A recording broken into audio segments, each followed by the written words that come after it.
عاشقت شدم عاشق.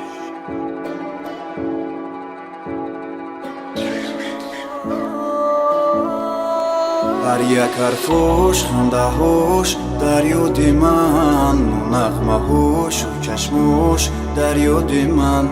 یکی فریاد کند یاد کند یار من، دیگر چی سود که پرسد او از حال من. ببین که مردم، غمهای تو سرم را خوردن، این روحی نوجوان را بردن. هی خدا زند عاشقت شدم، مردم. دردی تو دردها را میدراند قلبها را، بر خاک درم آرام یا پرواز کنم بالا. آن درد مرامم را، هم عشق و هم جانم را، چشمان تو بودن مثل دریا. عاشقت شدم ببین که ناتوانم، تو را دوست داشتنم بود به بهونه.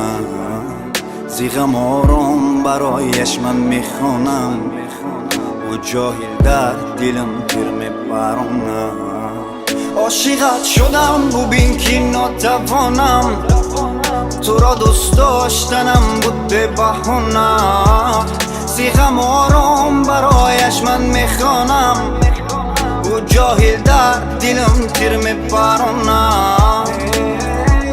چرا مردم مو به رحمه یو به رحمه یو به رحمه، درون دل پوری زخمه یو به رحمه. حیاتی من غم و دردی پوری زخمه. خدایا کمکم کن که او من را نمیفهمه. خانه غم برایت ساز کنم، هنگامی مرگ تو را احساس کنم. الماسی من عشق تو را راز کنم، کار کنم شنوی آوازی من.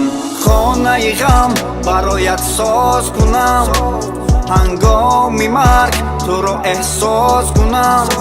الماسی من عشق تو را راز کنم، کار کنم شنوی آوازی من.